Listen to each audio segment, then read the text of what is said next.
Australia ఉగ్ర కాల్పుల వెనుక సంచలన నిజాలు బయటపడుతున్నాయి. సిడ్నీ బాంటీ బీచ్ ఉగ్రదాడికి హైదరాబాద్కి లింకులున్నాయా? ప్రస్తుతం దీనికి సంబంధించి మాట్లాడుకుంటున్న తరుణం. ఎందుకంటే ఉగ్రవాది సాజిద్ అక్రమ్ స్వస్థలం హైదరాబాద్గా తెలుస్తోంది.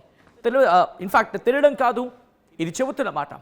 25 ఏళ్ల క్రితం ఆస్ట్రేలియాకు వెళ్ళాడు సాజిద్. ఆస్ట్రేలియాలో స్థిరపడినప్పటికీ 6 సార్లు హైదరాబాద్ వచ్చినట్టుగా తెలుస్తోంది సాజిద్. హైదరాబాద్లోని టోలీ చౌకీలో సాజిద్ ఇల్లుంది. సాజిద్ కుటుంబాన్ని విచారిస్తోంది ఎన్ఐఏ. ఉగ్రదాడికి ముందు ఫిలిప్పీన్స్ వెళ్లి ఆర్మీ తరహా ట్రైనింగ్ తీసుకున్నట్టుగా తెలుస్తోంది తండ్రి కొడుకులు ఇద్దరు కూడా. సాజిద్ నవీద్కు ఉగ్ర సంస్థలతో లింకులున్నాయనేది ఏకంగా ఆస్ట్రేలియా చెబుతున్న మాట. ఉగ్ర సంస్థ ఐసిస్తో వీళ్ళకి లింకులున్నాయనేది. నవీద్ కారులో ఇస్లామిక్ స్టేట్ అంటే ఐసిస్కి సంబంధించి ఆ ఫ్లాగ్ కనిపించిందట. ఐఈడీలు కూడా స్వాధీనం చేసుకున్నట్టుగా తెలుస్తుంది పోలీసులు. అంటే అర్థం చేసుకోవచ్చు వీళ్ళు ఏ స్థాయిలో ఉగ్ర కాల్పులకు పాల్పడ్డారనేది. నవీద్ అక్రమ్ నిందితుడికి సంబంధించిన ఫోటోను మీరు చూడడం జరుగుతోంది. కాల్పులకు సంబంధించిన దృశ్యాలు మీరు ఇంకో బాక్స్లో చూడడం జరుగుతోంది. ఈ కథనం మిమ్మల్ని కాస్త కలవరపరచవచ్చు. అయితే మిమ్మల్ని కలవరపాటుకు గురి చేయడం ఆర్టీవీ ఉద్దేశం కాదు. కానీ ఇటువంటి కథనాలు చూసినప్పుడు కాస్త కలవరపాటుకు గురే అవకాశం ఉంటుంది. కాబట్టి దీనికి సంబంధించి తగిన జాగ్రత్తలు తీసుకోవాలని ఆర్టీవీ సూచించడం జరుగుతోంది. This is disturbing content. Video description is highly advised. Detail information తెలుసుకునే ప్రయత్నం చేద్దాం. అప్డేట్స్ అందించేందుకు నా కొలీగ్ కళ్యాణ్ లైవ్లో జాయిన్ అవుతున్నాడు. ఒక్కసారి కళ్యాణ్ దగ్గరికి వెళ్ళే ప్రయత్నం చేద్దాం. కళ్యాణ్ అడిగి మరింత ఇన్ఫర్మేషన్ తెలుసుకునే ప్రయత్నం చేద్దాం. ఇటు తెలంగాణ పోలీసులు ఏమో చెప్తున్నారు, ఎటువంటి అంశాలు ఆస్ట్రేలియా పోలీసుల విచారణలో బయటపడుతుందనేది తెలుసుకునే ప్రయత్నం చేద్దాం. కళ్యాణ్ అప్డేట్స్ అందించేందుకు లైవ్లో కంటిన్యూ అవుతున్నారు. కళ్యాణ్, ఇటు తెలంగాణ పోలీసులు ఏమంటున్నారు, అలాగే ఆస్ట్రేలియా పోలీసుల విచారణలో ఎటువంటి విస్తుపోయే నిజాలు బయటపడుతున్నాయి? రైట్ సచిన్, మీరు చెప్పినట్టు ఇటు సాజిద్ అక్రమ్ హైదరాబాద్కి చెందిన పర్సనే. తనకి 1998లో ఒక స్టూడెంట్ వీసా తీసుకొని ఆస్ట్రేలియాకి వెళ్ళాడు. ఒక స్టూడెంట్ వీసా తీసుకొని వెళ్ళిన తర్వాత 25 సంవత్సరాలు అవుతుంది ఇప్పటికీ. బట్ స్టిల్ ఇండియన్ పాస్పోర్ట్ని కంటిన్యూ చేస్తున్నాడు. సాజిద్ అక్రమ్ ఆ తండ్రి, ఆయన వయసు 50 సంవత్సరాలు. వాళ్ళ ఫాదర్ సౌదీ అరేబియాకి వెళ్ళి అక్కడ వర్క్ చేసి తను డబ్బులు సంపాదించి ఇక్కడ హైదరాబాద్లో ఒక అపార్ట్మెంట్ కట్టాడు. ఆ అపార్ట్మెంట్ గురించి తను ఇండియాకి మధ్యలో ఒక 6 సార్లు వచ్చి వెళ్ళడం జరిగింది. ఒకసారి ఆ సాజిద్ అక్రమ్ గురించి ఇంకొన్ని డీటెయిల్స్ చెప్పే ప్రయత్నం చేస్తా. సాజిద్ అక్రమ్ 1998లో వెళ్ళిన తర్వాత ఇండియన్ పాస్పోర్ట్ మీద వచ్చి వెళ్ళాడు. సిడ్నీలో తను ఒక ఫ్రూట్ షాప్ని రన్ చేస్తున్నాడు. సో ఆయన వర్క్ ఏంటంటే ఒక చిన్న బిజినెస్ మ్యాన్ అని చెప్పుకోవచ్చు. ఒక చిన్న బిజినెస్ చేస్తున్నాడు. మరి దాంతోపాటు ఆయనకు ఒక గన్ లైసెన్స్ కూడా ఉంది. గన్ కల్చర్కి కూడా అలవాటు పడ్డాడు. ఒక 6 రకాల డిఫరెంట్ గన్స్, అంటే షార్ట్ గన్స్ ఉన్నాయి, రైఫిల్స్ ఉన్నాయి. ఇవన్నీ హంటింగ్ కోసం లైసెన్స్ తీసుకొని 6 గన్స్ని యూజ్ చేశాడు. సేమ్ తన కార్లో ఏదైతే మీరు చెప్పినట్టు ఐసిస్కి సంబంధించిన ఫ్లాగ్, ఒక బ్లాక్ ఫ్లాగ్ మీద అరబిక్ లిటరేచర్ ఉంటుంది, అదే ఇస్లామిక్ స్టేట్కి సంబంధించిన ఫ్లాగ్, ఐసిస్ ఫ్లాగ్ అని చెప్పుకోవచ్చు.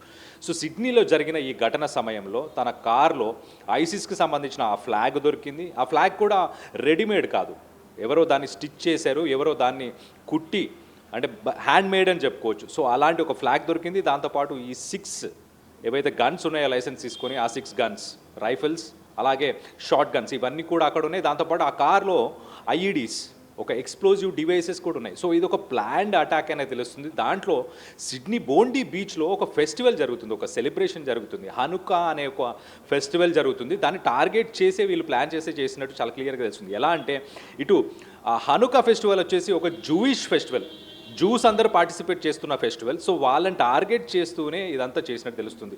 So 2 weeks back, just 2 weeks back నవంబర్లో ఇటు ఫాదర్ సన్ వీళ్ళిద్దరు కూడా ఫిలిప్పైన్స్కి వెళ్ళారు. ఫిలిప్పైన్స్కి వెళ్ళి అక్కడ గన్ షూటింగ్కి సంబంధించి మిలిటరీ గ్రేడ్ ఆ గెరిల్లా ఫైటింగ్స్కి సంబంధించి ట్రైనింగ్ సెషన్స్ కూడా అటెండ్ అయినట్టు తెలుస్తుంది. అలాగే ఒక్కసారి తన కొడుకు గురించి చెప్పాల్సి వస్తే ఒక్కసారి ఇటు Naveed Akram 24 years age. Naveed Australian passport, Australian citizenship ఇవన్నీ ఉన్నాయి. ఇంట్రెస్టింగ్ పాయింట్ ఏంటంటే తను ఒక దగ్గర 6 ఇయర్స్గా వర్క్ చేసి రీసెంట్గానే అన్ఎంప్లాయిడ్ అయ్యాడు. ఆ 6 ఇయర్స్ తర్వాత ఇప్పుడు అన్ఎంప్లాయిడ్ అయ్యి మరి ఎందుకు తనని తీసేశారు అన్న దానిపై అక్కడ స్థానికులు కానీ తన కొలీగ్స్ కూడా ఏం చెప్తున్నారు. Sorry for the interruption Kalyan. ఒక్కసారి తెలంగాణకు సంబంధించి ఆ లింకుల గురించి మాట్లాడుకునే ప్రయత్నం చేస్తే ఒకసారి డీటెయిల్గా మాట్లాడుకుందాం. అంటే ఎప్పుడు ఇక్కడి నుంచి వెళ్ళడం జరిగింది, తండ్రి ఎప్పటిక్కడి నుంచి వెళ్ళాడు, కొడుకు అక్కడ ఆస్ట్రేలియాకు చెందిన వ్యక్తి అనేది జరుగుతున్న చర్చ. సో ప్రస్తుతం ఆయన కుటుంబానికి సంబంధించి ఎటువంటి ఇన్ఫర్మేషన్ అందుతోంది, ఎటువంటి విచారణ జరుగుతోంది ఇక్కడ కళ్యాణ్? 98లో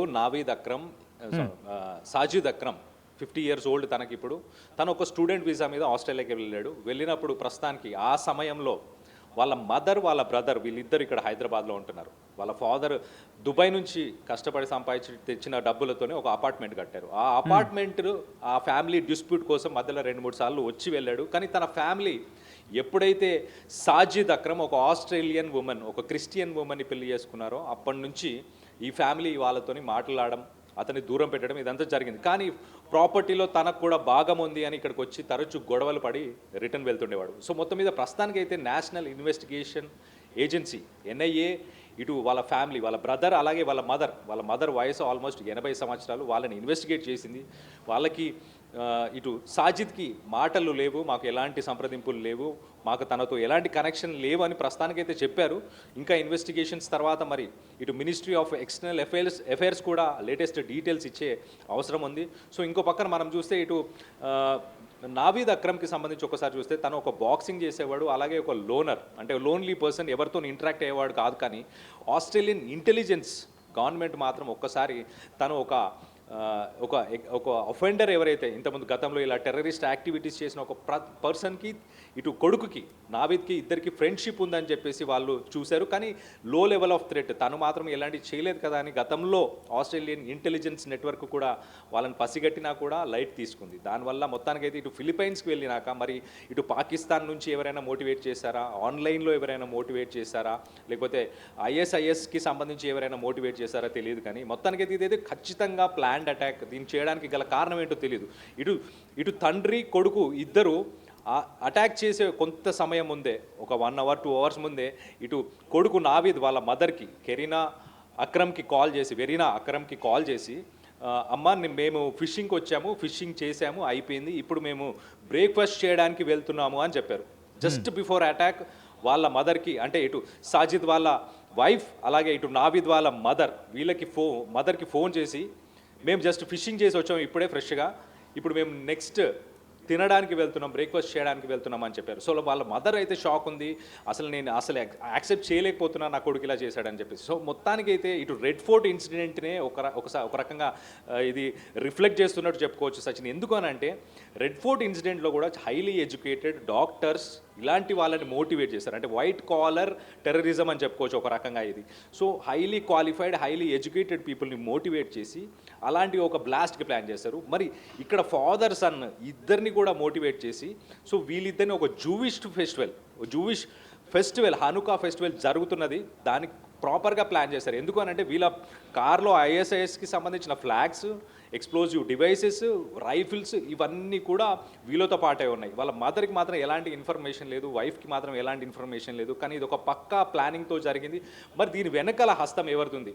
వేరే కంట్రీస్ నుంచి ఇటు గతంలో మనం చాలా చూసాం ఇట్లాంటి నెట్వర్క్ని రన్ చేశారు. మలేషియాలో కొంతమంది టెర్రరిస్టులను ట్రైన్ చేయడం, అంటే మన ఇండియాలో ఏదైనా విధ్వంసం చేయాలనుకున్నా, లేకపోతే ఇతర కంట్రీల్లో ఎక్కడైనా విధ్వంసం చేయాలనుకున్నా డైరెక్ట్గా అక్కడ ట్రైనింగ్ కాకుండా వర్చువల్గా ట్రైనింగ్ ఇవ్వడం, లేకపోతే ఇంకొక కంట్రీకి తీసుకెళ్ళి అక్కడ ట్రైనింగ్ ఇవ్వడం, ఈ రకంగా ట్రైనింగ్ సెషన్స్ని కండక్ట్ చేసి టెర్రరిస్ట్ యాక్టివిటీస్ని ముందుకు తీసుకెళ్తుంటారు. సో మొత్తం మీద ఇటు ఆస్ట్రేలియా బోండీ బీచ్లో జరిగిన ఇన్సిడెంట్లో దాదాపు 15 మందికి పైగా చనిపోయారు. ఆ ఫెస్టివల్లో ఇంకా గాయపడిన వాళ్ళు చాలామంది ఉన్నారు. అక్కడ ఒక పర్సన్ సేవ్ చేశాడు కాబట్టి ఇంకా ప్రాణ నష్టం అనేది తగ్గింది. కానీ ఓవరాల్గా చూసుకుంటే ఇట్ వాస్ 100% ప్లాన్డ్ అటాక్. దానికి తగిన ప్రూఫ్స్ అన్నీ ఉన్నాయి. తన వెహికల్లో ఐసిస్కి సంబంధించిన ఫ్లాగ్, వెపన్స్, ఆ ఫెస్టివల్ని కూడా టార్గెట్ చేశారు వీళ్ళు. ఎందుకంటే జూస్కి ఇస్లామిక్ స్టేట్ సంబంధించిన మెంబర్స్కి పడదు కాబట్టి జూస్ని టార్గెట్ చేస్తూ ఆ ఈవెంట్కి వెళ్ళి కావాలని ఇది షూట్అవుట్ చేసినట్టు తెలుస్తుంది. సో మొత్తం మీద దీనికి మరి బ్యాక్ ఎండ్లో ఇటు టెర్రరిస్ట్ ఆర్గనైజేషన్స్, ఇది పాకిస్తాన్కి సంబంధించిన టెర్రరిస్ట్ ఆర్గనైజేషన్స్ కావచ్చు, లేకపోతే ఇంకా ఇతర మిడిల్ ఈస్ట్ కంట్రీస్కి సంబంధించిన టెర్రరిస్ట్ ఆర్గనైజేషన్స్ కావచ్చు, వీళ్ళందరికీ ఏమైనా కనెక్షన్ ఉందా? వీళ్ళు ఎవరైనా ఫిలిప్పైన్స్కి పిలిపించి ఎటువంటి డౌట్ రాకుండా, Philippines is more dominated with Christianity, అలాంటి కంట్రీకి పిలిపించి మరి అక్కడ ఆర్మీకి సంబంధించిన ట్రైనింగ్ సెషన్స్ ఇవన్నీ. అండ్ మోస్ట్ ఇంపార్టెంట్ థింగ్, వీళ్ళ దగ్గర ఉన్న ఐసిస్కి సంబంధించిన ఫ్లాగ్ అది రెడీమేడ్ ఫ్లాగ్ కాదు, అది హ్యాండ్ మేడ్. వీళ్ళు తయారు చేసుకున్నారా, స్టిచ్ చేసుకున్నారా, వీళ్ళకి ఆన్లైన్ అవైలబిలిటీ లేకనా, లేకపోతే వీళ్ళకి అక్కడ ఏమైనా ఫిలిప్పైన్స్లో వీళ్ళకి ఎవరైనా ఆ ఫ్లాగ్ని ఇచ్చి పంపించారా తయారు చేసి? సో ఈ కోణంలో ప్రస్తుతానికి అయితే ఇన్వెస్టిగేషన్స్ అన్నీ జరుగుతున్నాయి. మరి హైదరాబాద్కి దీనికి ఎలాంటి కనెక్షన్ ఉందా? ఇక్కడ వాళ్ళ బ్రదర్ కానీ వాళ్ళ మదర్ 80 years old, తన సిక్కుంది తను కూడా. సో వాళ్ళ బ్రదర్కి ఏమన్నా కనెక్షన్స్ ఉన్నాయా? సో గతంలో కూడా మనం చూసాం రెడ్ ఫోర్ట్ ఇన్సిడెంట్లో కూడా ఇక్కడ రాజేంద్ర నగర్కి సంబంధించిన ఒక డాక్టర్ కూడా ఇన్వాల్వ్ ఉండే. ఆయన కూడా ఒక బయో వెపన్ని తయారు చేయడానికి ప్లాన్ చేశాడు. గుజరాత్కి వెళ్ళి దాన్ని తయారు చేసే ప్రయత్నం చేశారని చెప్పి కూడా విన్నాం. సో మొత్తం మీద ఒక నెట్వర్క్ అయితే ప్రస్తుతానికి హైదరాబాద్లో ఇటు నేషనల్ ఇన్వెస్టిగేషన్ ఏజెన్సీనే రంగంలోకి దిగింది, ఆ అపార్ట్మెంట్కి వెళ్ళింది, వాళ్ళతో మాట్లాడింది.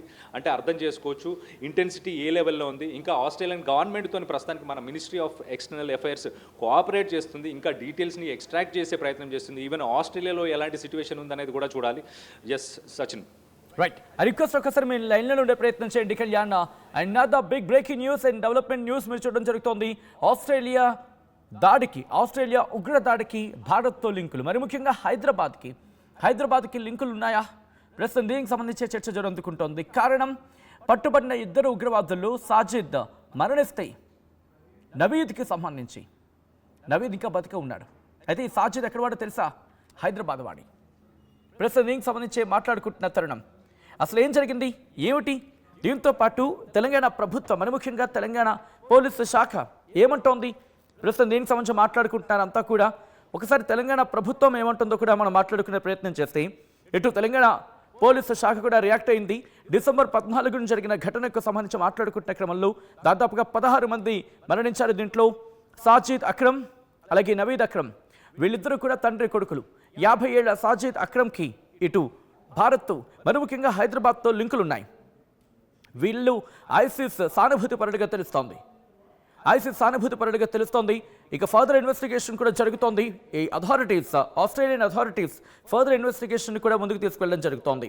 అయితే సాజిద్ అక్రమ్ అనే వ్యక్తి హైదరాబాద్కి ఒరిజినల్గా హైదరాబాద్ నుంచి, అంటే హైదరాబాద్కి చెందినవాడు. అయితే ఎప్పుడో ఇటు భారతదేశాన్ని విడిచి అక్కడికి వెళ్ళిపోయాడు, మైగ్రేట్ అయిపోయాడు ఆస్ట్రేలియాకి ఉద్యోగరీత్యా. దాదాపుగా నవంబర్ 1998 అతగాడికి 27 ఏళ్ళు ఉన్నప్పుడు అక్కడ వెనెలా గ్రోసో అనే మహిళను పెళ్లి చేసుకోవడం జరిగింది. ఆమె యూరోపియన్ ఆరిజిన్ ఉన్న వ్యక్తి. దీంతో అతగాడికి అక్కడ పర్మనెంట్ సెటిల్మెంట్ అనేది దొరికింది ఆస్ట్రేలియాలో. అయితే వాళ్ళకి ఒక కొడుకు నవీద్ అనే కొడుకు కూడా ఉన్నాడు. దాంతోపాటు ఇంకో కూతురు కూడా ఉంది. సాజిద్ అక్రమ్ అనే వ్యక్తి ఇండియన్ పాస్పోర్ట్ కలిగి ఉన్నాడు.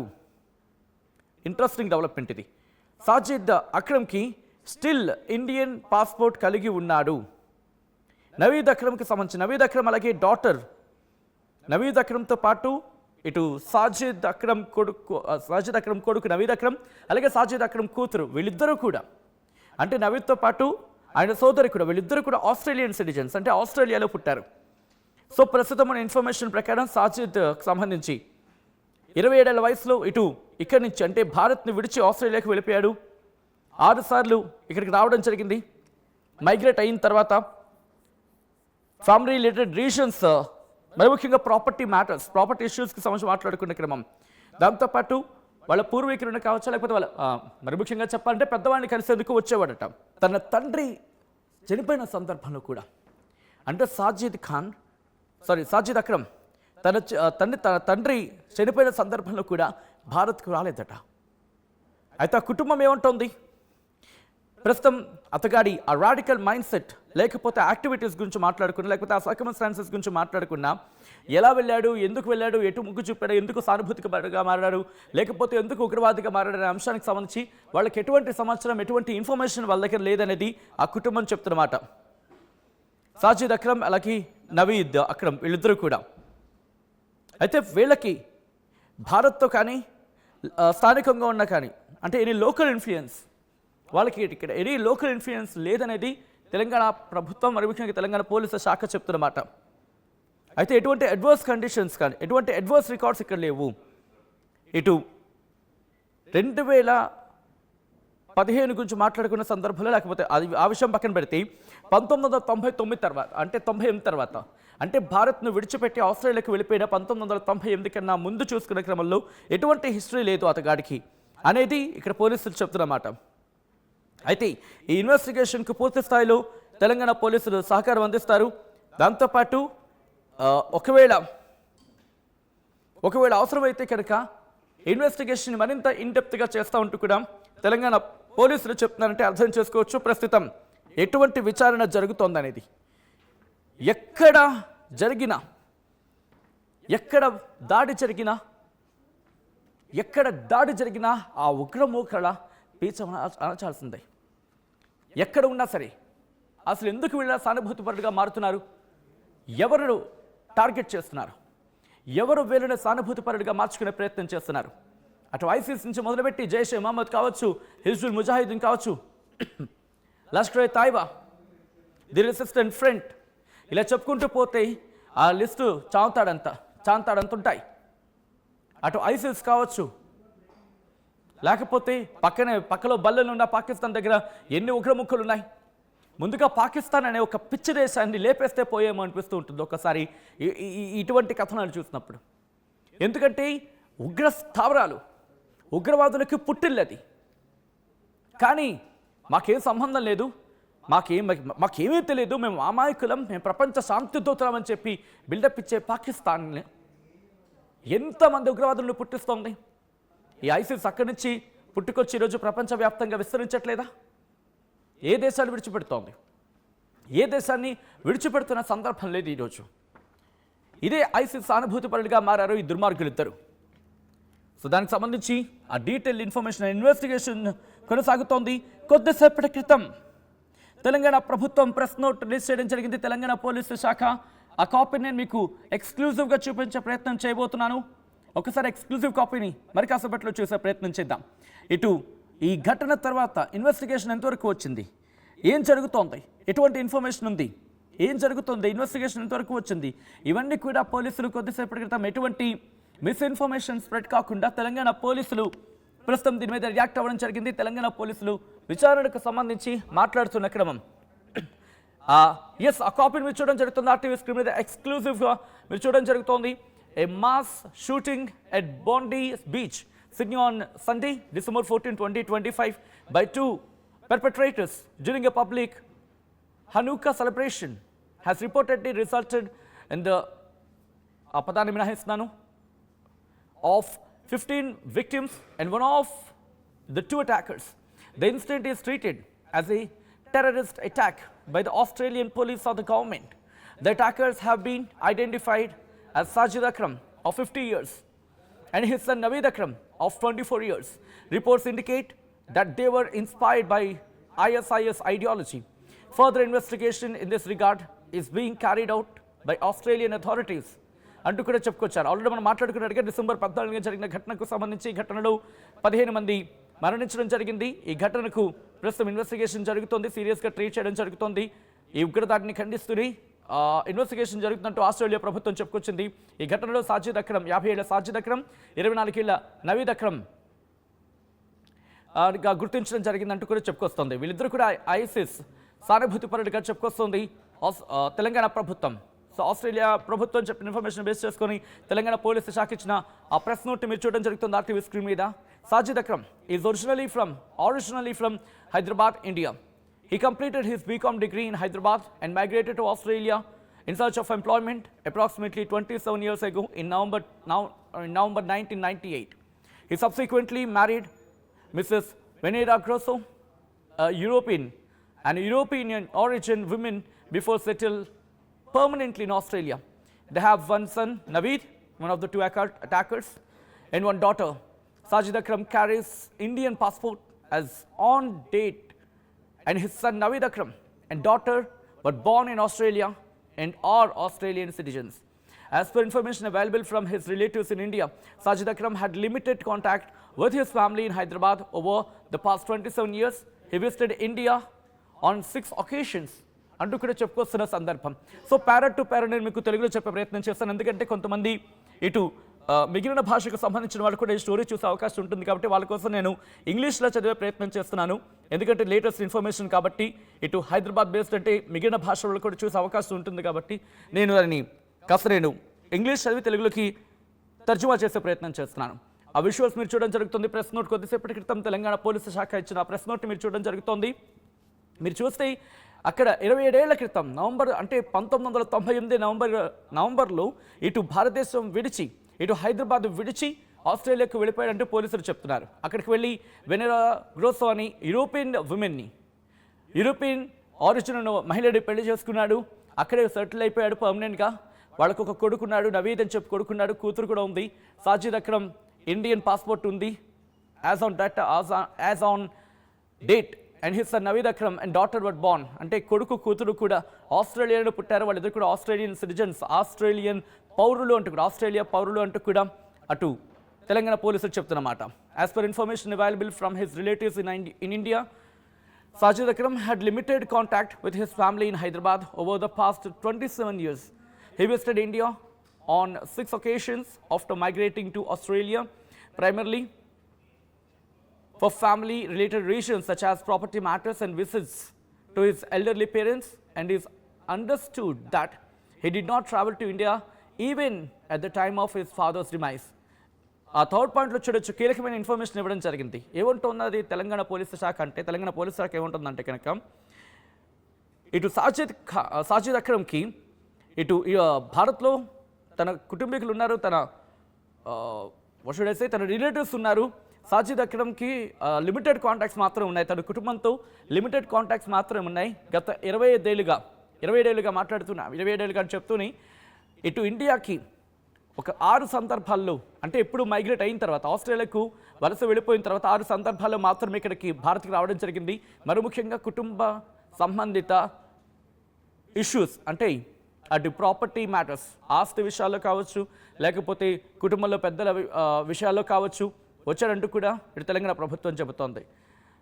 He did not travelled. Interesting అంశం ఇది. తన తండ్రి చనిపోయినప్పుడు కూడా ఇక్కడికి రాలేదు. అంటే సాజిద్ అక్రమ్ తండ్రి చనిపోయినప్పుడు కూడా సాజిద్ ఇక్కడికి రాలేదంట. అయితే ఆ కుటుంబం గురించి మాట్లాడుకునే సందర్భంలో the family members have expressed no knowledge of his radical mind set or activities not the circumstances that led to his radicalisation. అంటే తను అటు సానుభూతిపడిగా మారిపోవడానికి సంబంధించి వాళ్ళకి ఎటువంటి ఇన్ఫర్మేషన్ లేదనేది ఇటు సాజిద్ కుటుంబం, హైదరాబాద్ ఉన్న సాజిద్ కుటుంబం చెబుతుందనేది పోలీసుల మాట. దాంతోపాటు the factors that led to the radicalisation of Sajid Akram and his son Naveed appear to have no connection with India or any local influence in Telangana. Interesting. అయితే అటు రాడికలైజ్డ్గా అంతలా మారిపోవడానికి ఇటు సాజిద్ ఖాన్ అలాగే అతని కొడుకు సాజిద్ అక్రమ్ అలాగే నవీద్ అక్రమ్ వీళ్ళిద్దరూ కూడా అంటే రాడికలైజ్ అయిపోవడానికి కారణాల గురించి మాట్లాడుకున్న సందర్భంలో కావచ్చు, లేకపోతే ఇండియాతో కనెక్షన్స్ లేవు, స్థానికంగా కూడా ఎటువంటి ఇన్ఫ్లుయెన్స్ లేదనేది తెలంగాణ పోలీసులు చెప్తున్నమాట. Telangana police has no adverse record against Sajid Akram during his stay in India prior to his departure in 1998. 1998 అంటే ఆస్ట్రేలియాకి వెళ్ళిపోయిన సందర్భంలో. అయితే అతగాడి మీద ఇటు భారత్లో ఎటువంటి క్రిమినల్ రికార్డ్స్ కావచ్చు, లేకపోతే ఎటువంటి కేసెస్ లేదు అనేది, ఎటువంటి ఇష్యూస్ లేదనేది, ఎటువంటి అడ్వర్స్ రికార్డ్ లేదనేది, అంటే ఆ అతగాడికి వ్యతిరేకంగా ఎటువంటి అడ్వర్స్ కండిషన్స్ లేవనేది ఇటు పోలీసులు చెప్తున్నమాట. Telangana police remain committed to cooperating with the central agencies and other counterparts as and when required and urges the public and media to avoid speculation on or attribution without verified facts అంటూ కూడా తెలంగాణ ప్రభుత్వం, in fact Telangana police శాఖ కమిటెడ్గా ఉంది. ఇటు కేంద్ర ప్రభుత్వ agencies, central ఏజెన్సీస్తో పాటు మిగిలిన వాళ్ళకు సంబంధించి ఈ కేసు ఇన్వెస్టిగేషన్లో పూర్తి సహాయ సహకారాలు అందించేందుకు సిద్ధంగా ఉంది అంటూ ఇటు తెలంగాణ పోలీసులు చెప్తున్నమాట. అంటే ఉగ్ర మూకలకు సంబంధించి పీచమణిచేందుకు ఇటు యావత్ ప్రపంచం సిద్ధమవుతున్న సందర్భంలో ఆస్ట్రేలియాలో జరిగిన ఘటన ఒకసారిగా అందరినీ ఉలిక్కి పడేలా చేస్తుంది. సో దీనికి సంబంధించి మీరేమనుకుంటారో ఒకసారి కమెంట్ చేసే ప్రయత్నం చేయండి. ఈ కథను మిమ్మల్ని కాస్త కలవరపరచచ్చు, అయితే మిమ్మల్ని కలవరపాటుకు గురి చేయడం ఆర్టీవీ ఉద్దేశం కాదు. కానీ ఇటువంటి కథనాలు చూసినప్పుడు కాస్త కలవరపాటుకు గురే అవకాశం ఉంటుంది. కాబట్టి దీనికి సంబంధించి తగిన జాగ్రత్తలు తీసుకోవాలని ఆర్టీవీ సూచించడం జరుగుతోంది. This is disturbing content. Viewer description is highly advised. అసలైన తొలి వెలుగు. ఫాలో వాట్సాప్ @తొలి వెలుగు అఫీషియల్.